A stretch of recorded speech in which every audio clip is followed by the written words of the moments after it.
राधे। हरे कृष्णा कृष्णा कृष्णा हरे हरे, हरे राम राम राम हरे हरे। माघ मास महात्म अध्याय 24।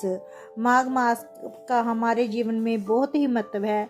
माघ मास में प्रातः काल में स्नान करने से, दान तप होम और उपवास करने से हमारे भयंकर से भयंकर पाप है वो नष्ट हो जाते हैं और हमें स्वर्ग की प्राप्ति मिलती है।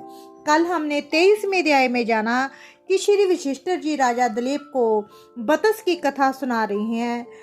उस भगवान विष्णु उनके सामने उसकी खुशी के कारण प्रकट हुए और बतस जी भगवान विष्णु से प्रेषण कर रही हैं कि भी भगवान जी आप मुझे मृग सिंह कहकर क्यों बुला रहे हो, मैं तो कुतस का पुत्र बतस हूँ। श्री ऋषि कुतस के पुत्र बतस की बात सुनकर भगवान जी बोले, हे ब्राह्मण श्रेष्ठ, इस कल्याण सरोवर के तट पर जब तुम तपस्या करने में लगे थे उस समय जो मृग प्रतिदिन यहाँ पानी पीने आते थे वे निर्भर होकर तुम्हारे शरीर में अपना सींग रगड़ा करते थे।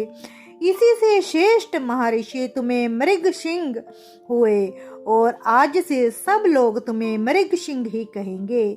अब हे मृग सिंह, मेरी प्रसन्नता के लिए मैं जो आज्ञा दूं उसका पालन करो। इस समय तुम्हारे ब्रह्मचर्य से जिस प्रकार ऋषियों को संतोष हुआ है उसी प्रकार तुम यज्ञ करके देवताओं को और संतान उत्पन्न करके पितरों को संतुष्ट करो। मेरे संतोष के लिए ये दोनों कार्य तुम्हें सर्वदा करने चाहिए। अगले जन्म में तुम ब्रह्मा जी के पुत्र महाज्ञानी नामक जीवन मुक्त ब्राह्मण हो जाओगे और निदात को वेदांत वाक्य जन ज्ञान का उपदेश करके पुनर् परम धाम को प्राप्त होगे। श्री भगवान के श्री मुख से ये वचन सुनकर मृग सिंह मुनि बड़े प्रसन्न हुए। उसके बाद उन्होंने भगवान विष्णु का पूजन किया और उनकी आज्ञा लेकर वे उस पर्वत में चले गए। संसार का उपकार करने के लिए उन्होंने गृहस्थ्य धर्म को स्वीकार करने का निश्चय किया और अपने अंतकरण में निरंतर व आदि पुरुष कमल नयन भगवान विष्णु का चिंतन करने लगे। अपनी जन्मभूमि भोज राजनगर में घर आकर उन्होंने माता और पिता को नमस्कार करके अपना सारा समाचार कह सुनाया। माता पिता के नेत्रों में आनंद के आंसू छलकाए। उन्होंने पुत्र को छाती से लगा कर बारंबार उसका मस्तक चूमा और प्रेम पूर्वक अभिनंदन किया। बतस अपने गुरु को प्रणाम करके फिर स्वाध्याय में लग गए। माता पिता और गुरु तीनों की प्रतिदिन सेवा करते हुए उन्होंने संपूर्ण वेदों का अध्ययन किया और गुरु की आज्ञा ले विधि पूर्वक व्रत स्नान और उत्सर्ग का कार्य पूर्ण किया। तत्पश्चात मृग सिंह अपने माता पिता के इस प्रकार बोले, हे ताता, पुत्र की उत्पत्ति के लिए पिता और माता जी को क्लेश सहने पड़ते हैं। उनका बदला 100 वर्षों में भी नहीं चुकाया जा सकता। अंत पुत्र के लिए यही उचित है कि वे माता पिता तथा गुरु का सदा ही प्रिय करे। इन तीनों की सेवा को ही सबसे बड़ा तप कहा गया है। उनकी आज्ञा का उल्लंघन करके जो कुछ भी किया जाता है वह कभी सिद्ध नहीं होता। विद्वान पुरुष वह कभी सिद्ध नहीं होता। विद्वान पुरुष इन्हीं तीनों की आराधना करके तीनों लोगों पर विजय पाते हैं। जिससे इन तीनों को संतोष हो वही मनुष्य के लिए चारों परमार्थ कहा गया है। इसके सिवा जो कुछ भी है वह उपधर्म कहलाता है।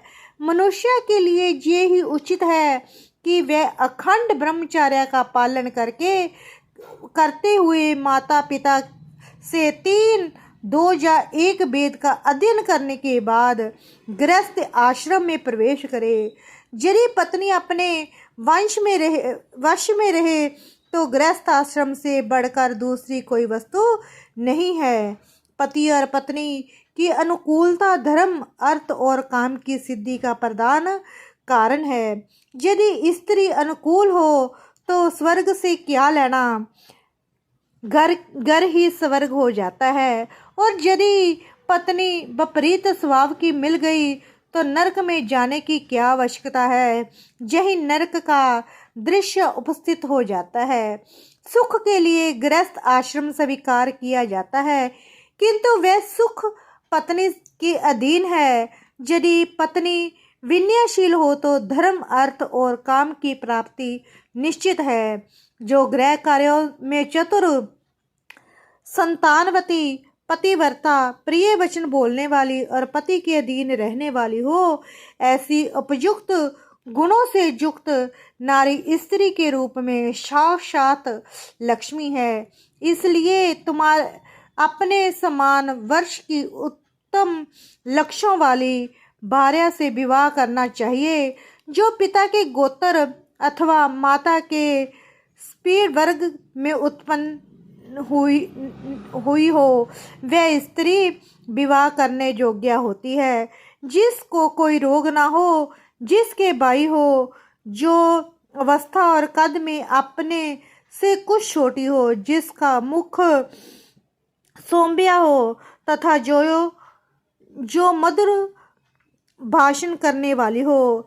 ऐसी भार्या के साथ विवाह करना चाहिए जिसका नाम पर्वत, नक्षत्र, वृक्ष, नदी, सर्प, पक्षी तथा नौकरों के नाम पर ना रखा गया हो, जिसके नाम में कोमलता हो। ऐसी कन्या से बुद्धिमान पुरुष को विवाह करना चाहिए। इस प्रकार उत्तम लक्षणों की परीक्षा करके ही किसी कन्या के साथ विवाह करना उचित है। उत्तम लक्ष्य और अच्छे आचरण वाली वार्ता पति की आयु बढ़ाती है। अब पिताजी, ऐसी भार्या कहाँ मिलेगी? ऋषि कुतुस ने कहा, परम बुद्धिमान मृग श्रृंगा, इसके लिए कोई विचार ना करो। तुम्हारे जैसे सदाचारी पुरुष के लिए कुछ भी दुर्लभ नहीं है। जो सदाचारहीन, आलसी, माघ स्नान न करने वाले, अतिथि पूजा से दूर रहने वाले, एकादशी को उपासना करने वाले, गुरु को संतोष न देने वाले, गौओं की सेवा से विमुख, ब्राह्मणों का हित न चाहने वाले, यज्ञ, होम और श्राद्ध न करने वाले, दूसरों को न देकर अकेले खाने वाले, दान धर्म और शील से रहित तथा अग्निहोत्र न करके भोजन करने वाले हैं। ऐसे लोगों के लिए ही उत्तम स्त्रियां दुर्लभ है।